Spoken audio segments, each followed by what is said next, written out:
Hi, I'm Dr. Kerry McInerney. Dr. Eleanor Drage and I are the hosts of the Good Robot podcast. Join us as we ask the experts, what is good technology? Is it even possible? And how can feminism help us work towards it? If you want to learn more about today's topic, head over to our website, www.thegoodrobot.co.uk, where we've got a full transcript of the episode and a specially curated reading list by every guest. We love hearing from listeners, so feel free to tweet or email us, and we'd also so appreciate you leaving us a review on the podcast app. But until then, sit back, relax, and enjoy the episode.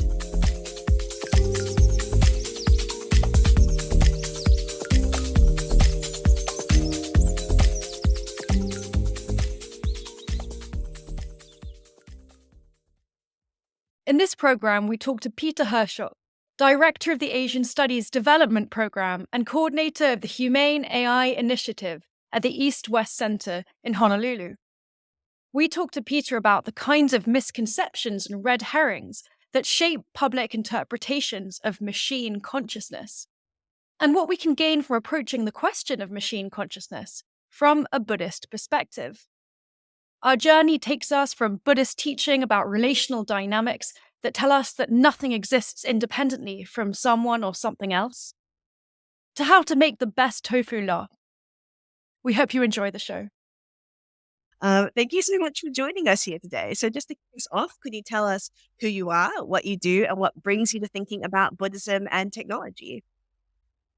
Well, I'm a father, I'm a husband, friend, surfer, family chef, and I'm the director of the Asian Studies Development Program and the coordinator of the Humane Artificial Intelligence Initiative at the EastWest Center in Honolulu.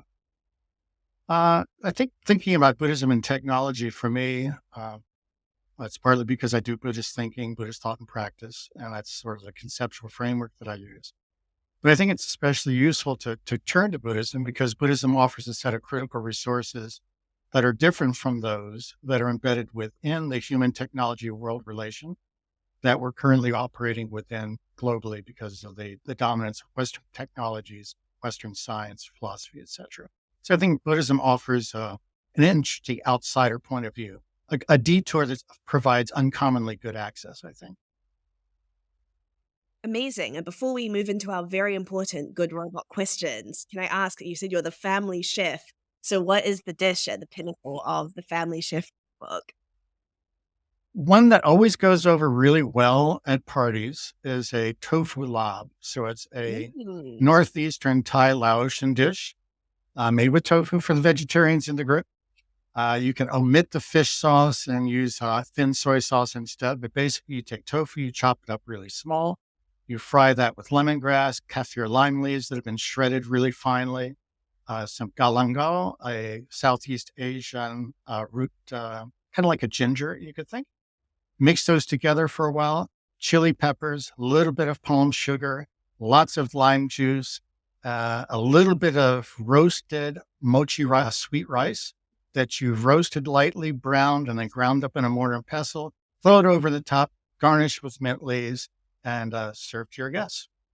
That sounds unbelievable. Kerry and I have long suspected that we should just throw in the towel with AI ethics and instead go into doing a cookery show. Well, I was part of a food for thought video series. It was done by some folks in the Netherlands.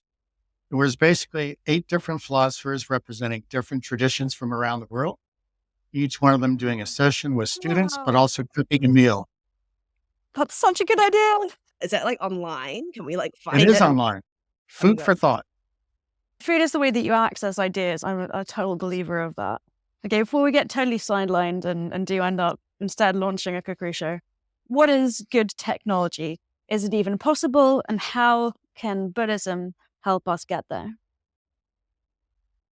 It's a good question. And I think defining technology is important before we figure out what good technology is. I like to draw a critical distinction between technologies and tools, where tools are things that are localizable.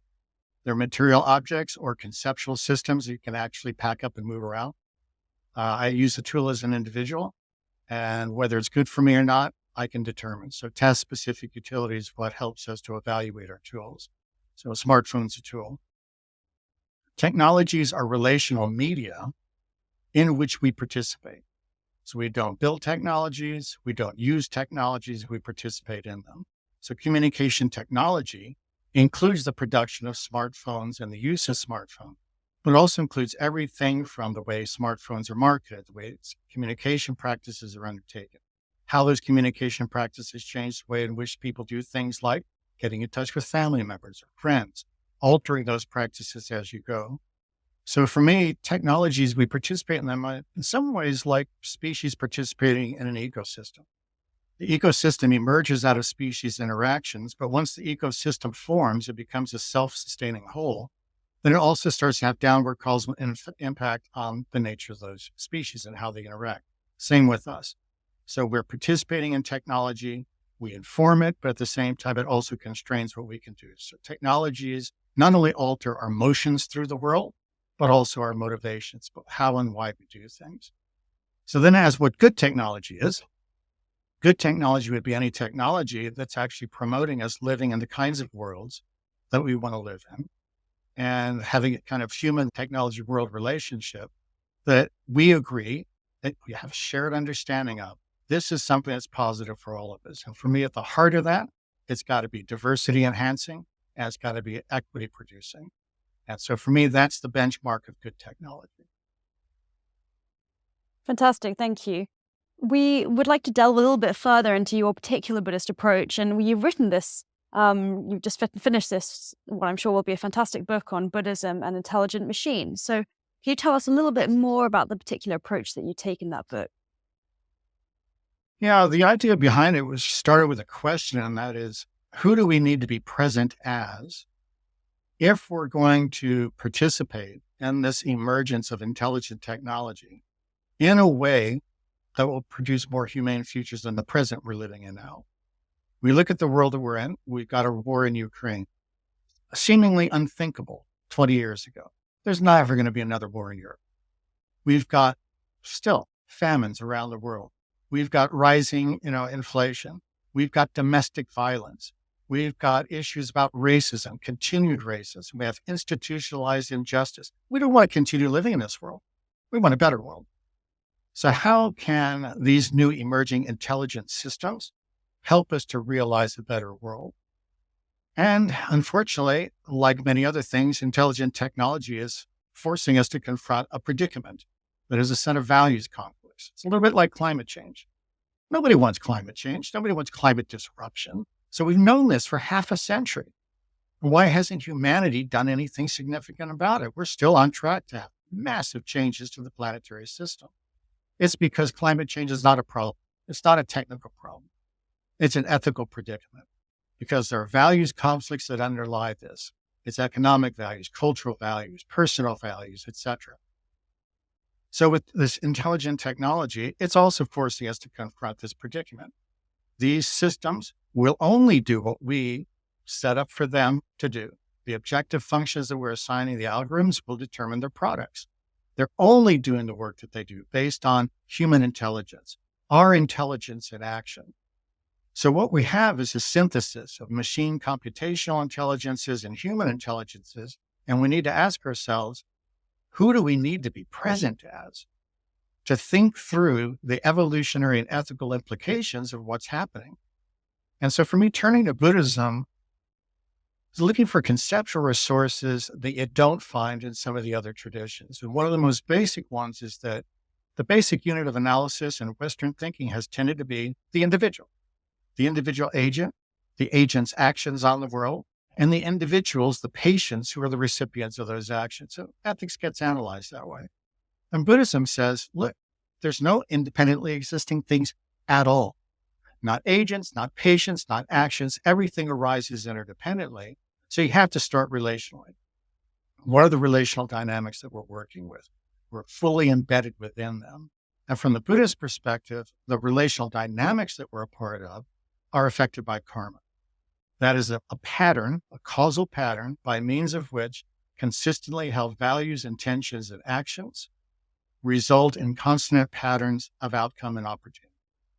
So then my question is, what's the karma of intelligent technology as it is playing out now? what values are embedded within it, what intentions inform its design and its deployment, what actions is that resulting in, and what are the disparate kinds of outcome and opportunity that are resulting from it. Well, I was going to say that we met when you were presenting on an amazing panel about relational ways of thinking around AI. And we also really want to know how you position yourself in relation to, we've had on the podcast Tenzin Priyadarshi, and we had on also Saraj Hongladaram, who talks about Thai Buddhism. My cousin is one of the leaders of the Croydon Buddhist Center, and they take their own very specific approach. So I'm really interested in these different traditions, so I don't want to wash over them as if they're all the same. And if you could help us navigate those a little bit. Well, I mean, Buddhism is a 2,600-year-old set of traditions that have been evolving. And there was no such thing as Buddhism, in quotes, until the late 19th century in the Parliament of World Religions that was hosted in Chicago. Prior to that, you would not have found any person practicing in the lineages of traditions that come down from the historical Buddha anywhere in Asia that would call themselves a Buddhist. It's a Western term, which was adopted by Buddhists at the end of the 19th century because they realized, well, we've got to band together. We've got to somehow show that we're unified through this set of teachings. So I think there are core teachings that are common to all Buddhist traditions.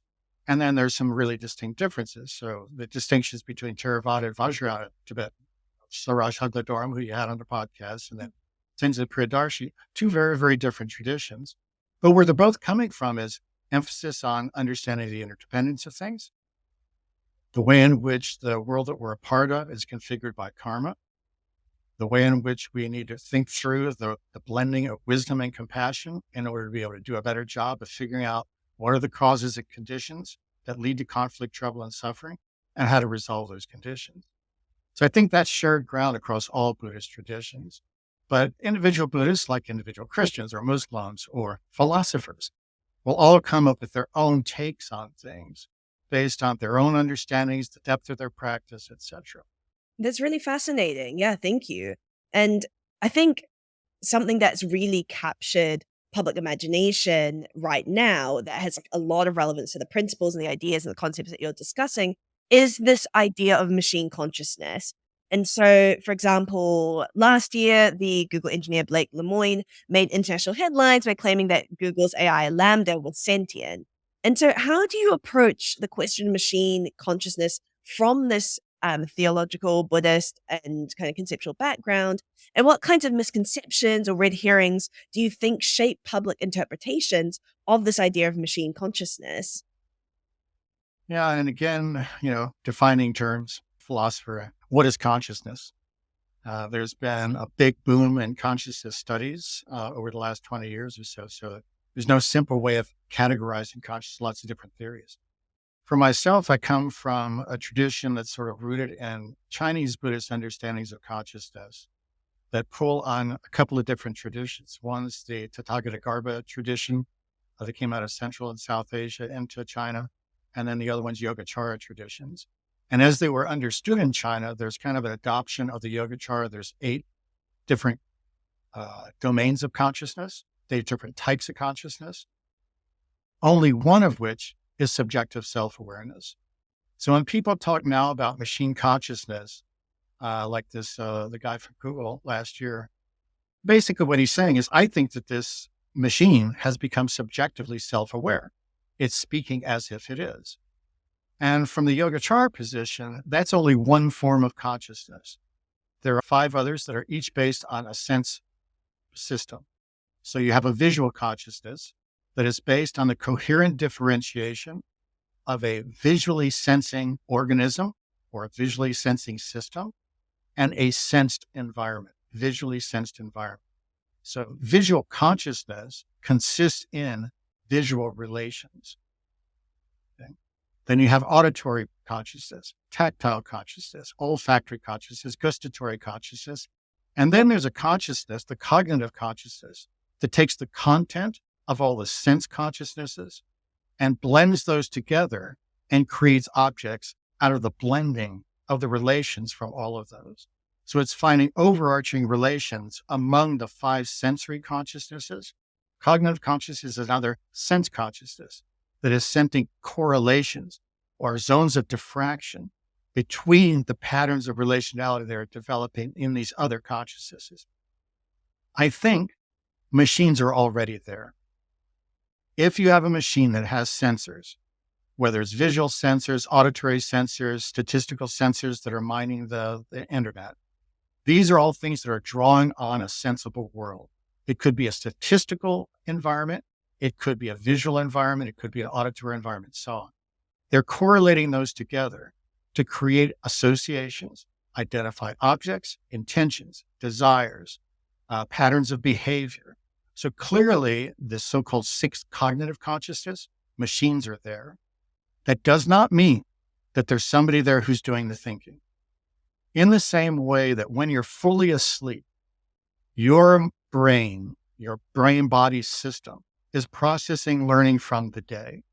If you don't sleep and dream, you don't learn as well. Lots of documentation of this, but there's nobody there doing the learning.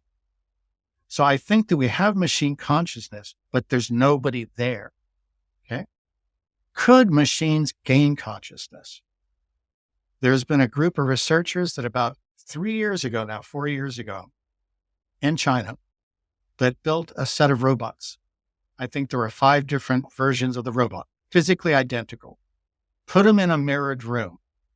And the neural systems of these robots was based on the primate mirror neuron system. So the neurological mapping of the sensing that's coming in from the sense organs of the robot, processed in a way that's similar to the brain of a primate. They passed the mirror self-recognition test. They were able to identify themselves as opposed to the other identical robots. Does that mean that they're subjectively self-aware? Or is this simply simulating self-awareness? And I think this is where it starts to get really interesting, because I think that now we may be at the point when machines are, in effect, dreaming. But they're in dreams that, like most of us when we're dreaming, if it's not a lucid dream and you're determining where you go in the dream, you have no control over your world. You can't affect it in a way that affects you. So machine consciousnesses are, I think, in a way, if we take this seriously, something like enslaved within or indentured within environments that we human beings have set up for them to do things that we human beings want to get done. Whether they can go further, who knows? Yeah, that's really fascinating. And I guess it goes back to kind of the original definition of robot as a slave.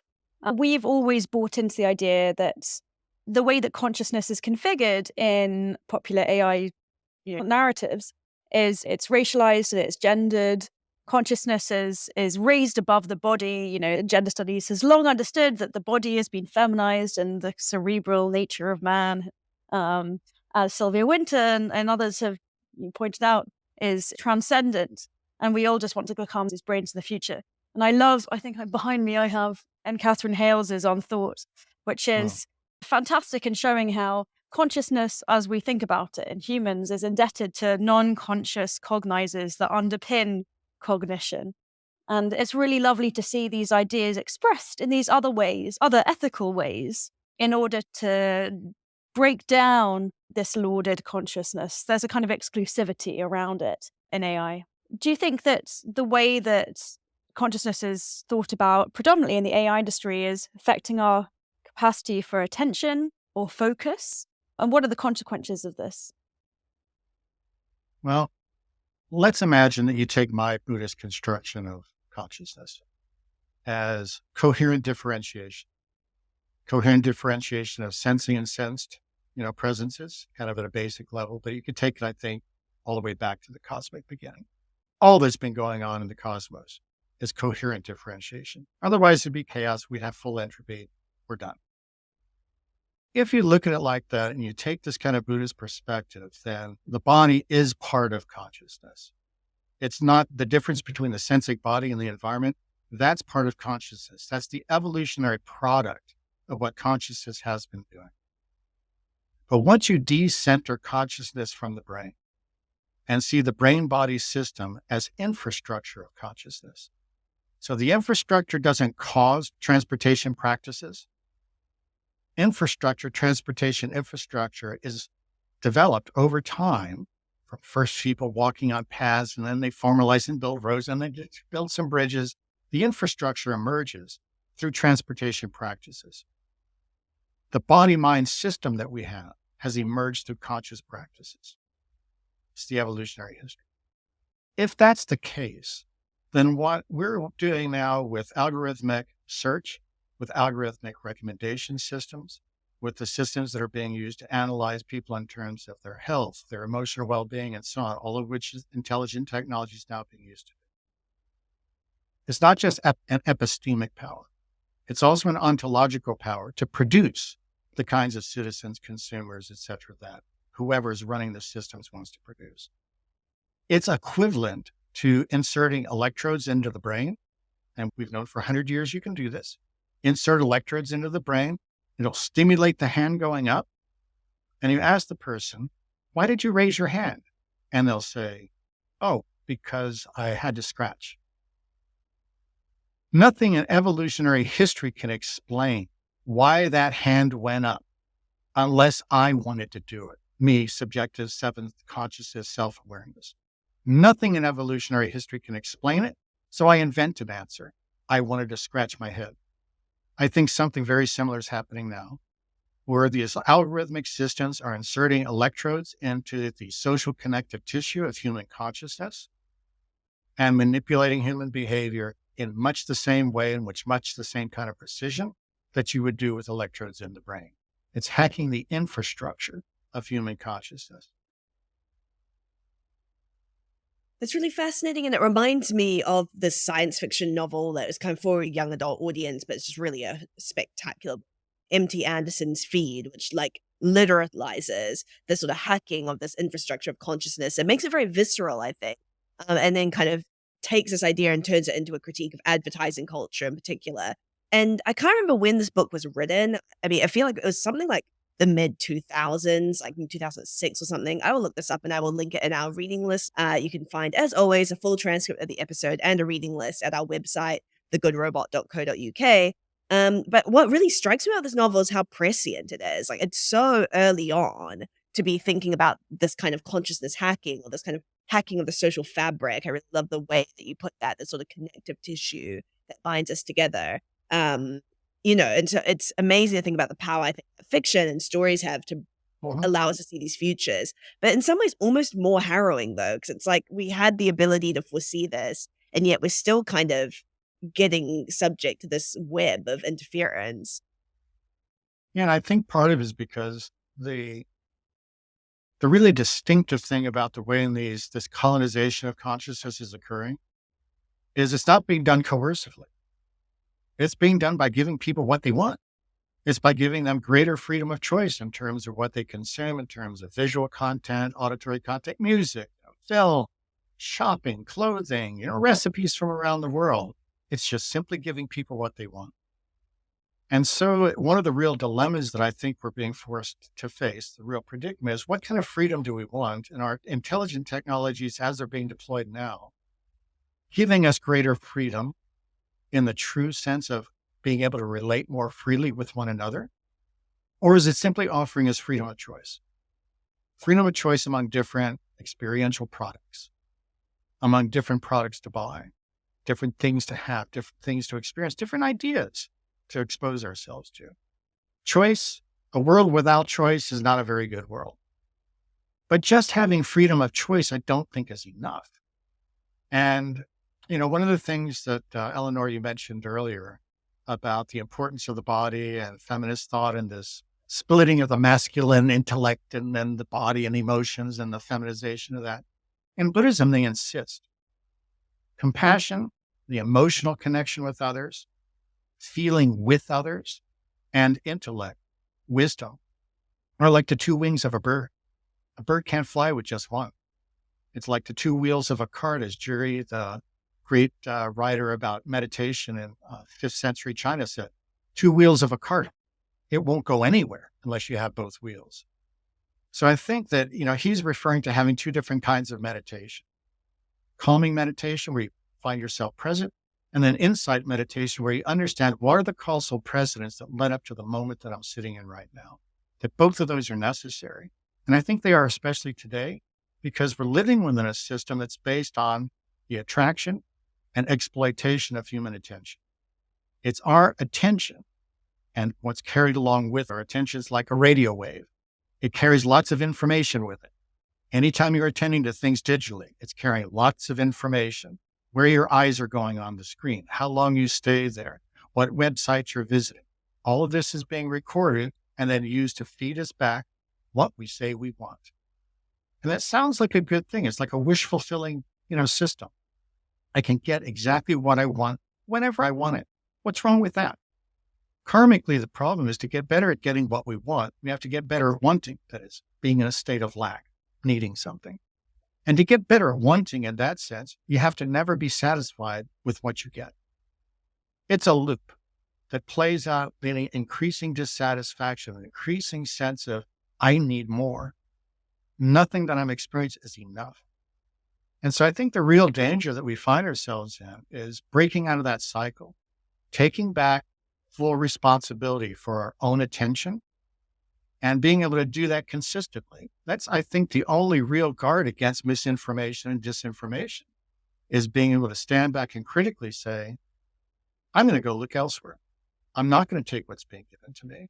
And I'm going to be more critical. I'm going to look for what are the patterns of values, intentions, and actions that are leading to this pattern of outcomes and opportunities relational. And what do they mean for others? So I agree with you entirely. We need to bring the emotions and the intellect back together. And maybe I think of reasoning as like the thumb. It's the emotion. It's an emotion, but it keeps looking at all the other emotions, love and sadness and so on. It says, I'm not like you because I could touch each of you and you can't touch each other. But it's just another finger. It's distinctive, but reasoning is just another finger. And what we want to do is use our hands. Without the other fingers, a thumb and a palm don't do much. We need the whole set. I will never look at my thumb in the same way again. It's suddenly become very important. There's a book called Mind Players by Pat Cadigan. It's one of those like classic science fiction books. And in it, someone's consciousness is sold to the highest bidder. And at the time, I think I read it quite uncritically, and it just seemed like, far future where people take people's minds and sell them. But actually, it's quite an interesting commentary on capitalism and big tech that can actually buy your attention. And it's very difficult to keep control of it. I mean, I keep deleting YouTube from my phone because I know I'll just spend 15 minutes on YouTube Shorts. And I feel like I have no control. I have to just delete the app. I no longer have control over my attention, which apparently mindfulness is very good for meditation and it's very good for that kind of control. The other thing that struck me about what you were saying was the moving towards the other, focusing your attention towards the other. And, Hannah Arendt really helped structure the way that I think about what it means to live in this ethical posture where you're literally leaning towards the other, but you don't quite reach them. There's a kind of ethical encounter in not quite reaching them, but giving this important and respectful distance. Yeah, I think that Buddhism comes at it a little differently because the core insight that everything arises interdependently, if you interpret that strongly, what it means is relationality is more basic than things related. It's one of the reasons I talk about consciousness, not as a thing that's out there, but as a process of coherent differentiation. And it's that opening up of a difference and then opening up more differences. If we're relationally constituted, that means we don't exist prior to our relations. If I'm talking to students, I'll usually ask, which come first, the parents or the children? And everybody's like, dumb question. Of course the parents do. But there are no parents until there's children. I mean, when do you become a parent? Is it when you decide to get pregnant? When you decide to adopt? Is it when the baby's conceived? Is it when a baby's born? I am a father of 2 kids. So I started by saying I'm a father. I've got 2 sons in 2 different generations, one 43, one 21. I'm still learning what it means to be a father. And I'm not the same human being with my older one as I am with the younger one. And I never was, because they draw something different out of me as a father. So if you took away all of our relationships with family, with friends, with our natural environment, with gravity, with the sun, you took everything else away, what would be left? The Buddhist answer is nothing. Everything is relational all the way down. So yeah, we need to start with the relation. I think that the idea, like in Levinas, you're confronted by the other. It's the infinitude that you can't quite, overcome. There's a truth to that, but it's a truth that's because we've already excluded others. We've excluded others through thinking of them as independent entities apart from us. And we could think that otherwise. There are other possibilities for thinking others as mutually constituting. And then the question is really, what are the terms of our mutual contribution to each other? What are we offering to each other that enhances who we are together? So Jean-Luc Nancy talks about the common and the shared. And I think we too often say, well, there's a common human nature, and then there's us as individuals. And I think that instead, we only have a shared nature. We're all in it together. And there's no way to go back to a beginning where we weren't all in this together. And we'll always be in it together. And let's make it good. Okay, so Aaron, Levinas, not radical or relational enough. It was good to know. I think so. Yeah. It's a little bit like saying, I want to be your friend, but putting your hand out and holding the person at a bit of a distance when they try to lean in for a hug. Intellectually, you might say, I want to maintain my own autonomy, my integrity, and so on. And Buddhism, I think, would say, at least the way I understand Buddhism, it's not about autonomy. Autonomy is a fiction. And it's a great fiction, that you can be self-deciding, determine your own laws, how you operate in the world, and all the rest of that. But the Buddha's enlightenment was preceded by his vision of how karma works and structures everything in the cosmos. Values, intentions, and actions determine relational outcomes and opportunities. But you can change your values, you can change your intentions, you can change your actions, you can change the cosmos. So it's alive in improvisation that we're all a part of. And so for me, it's like being part of a musical ensemble, and you're trying to improvise music together. What does that mean? If it's true free improv, there's no score, there's no chord changes, there's no key that you've decided on. You just start playing. And the only thing is everybody's got to figure out what are the other people here as musical. And you keep doing that together. It's like creation in that moment. And I think that's where ethics happens. In that kind of space, we are improvising together to figure out, how do we make this better? How do we keep this going? Because you don't improvise to get to the end and figure out what's the good life. You improvise to play better and better music, more and more interesting music, extending the horizons of what you consider anticipatable within that realm. So for me, ethics is necessarily a creative endeavor. It's necessarily open-ended. We're never going to get to the good life. We just get lives that are better and better. So Dreyfus and Taylor have this distinction between success and improvement. Ethics of success is easy. And that's the technical ethics of how do we get accuracy? How do we get transparency? How do we get, explainability in AI? Those are success conditions. You can figure out how to meet them technically. But I think the deep ethical questions are the other ones. How do we get the improvement conditions? And what do we mean by improvement? Can we have a shared understanding of improvement and get these systems to help us move in that direction? That would be the good robot. I mean, I kind of feel like we should just wrap up there and be like, there we go. But I do have one more question, which I just really, really would like to ask you. So I'm going to sneak it in anyway, if that's okay.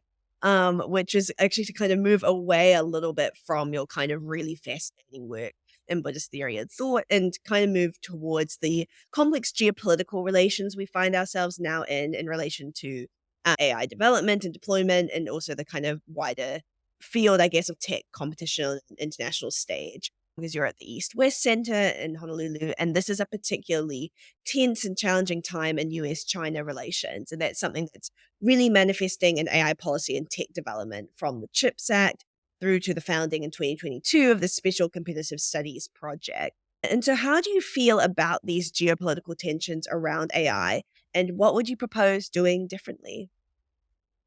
Well, one thing, how we express these tensions is really important. the narrative that we construct, because that really will shape future thinking and behavior on it. One of the things that's happening in the US, and it's happening as well on the Chinese side with slight differences, is we're in an end-game competition between the US and China, but it's really the West. Europe is kind of like a third player with its own independent perspective in some degree, but China's looking at this is our chance to finally establish ourselves, get out from under the 100 years of indignity, this century of humiliation at the feet of Western and colonial powers, and to fully establish ourselves to take a rightful place within the global community as a leader. And that means leading in AI and data governance. And the US looks at that and says, "Ooh, this is just like the Soviets, seeing they're going to outcompete us during the Sputnik era by throwing this thing up into orbit, and we need to meet the challenge. We need to get our game up."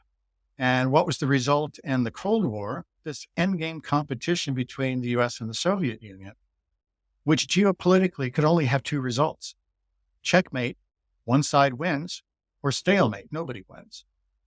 And I think we're still stuck in that kind of endgame checkmate, stalemate thinking. And that's bad for everybody. Not good for the Chinese. It's not good for the Americans. It's not good for Europe. It's certainly not good for the rest of the world. So I think that what we want to do is to try to figure a different way of those two great powers playing the game together. And as long as they're playing a finite game to win, we're not going to get past this. We'll either end up with one global system for data governance and AI, one system fits all. I think that's a bad idea. Because as I said at the very beginning, what's good technology? It's at least technology that promotes diversity and quality of inclusion. If you only have one system of government, somebody sets the objective functions, they set the rules, and that system is going to self-perpetuate. You'll get lock-in, technologically achieved lock-in in terms of values, intentions, and actions. Not a good thing. Balkanization is just as bad. If you have all these different systems operating independently, all that means is you've taken the scale of lock-in and stuck it down on the national level or regional level instead of the global level. It's still lock-in. So I think we need to rethink data and rethink data governance. And part of that, I think, would be having human data rights that will allow humans, all of us, to retain our data. That when we're using social media, when we're doing search, when we're accessing things at the library online and all that's being tracked and recorded, it's tracked and recorded and deposited in our data accounts in much the same way it's deposited in your credit union savings account. It's there. And we could, as people like Alex Pentland at MIT have said, we could have a system of data cooperatives where a data cooperative keeps my data for me and determines which algorithms can run on my data, which algorithms can use my data in order to find out whatever it is that they're trying to find out by the use of that algorithm. So the data doesn't move.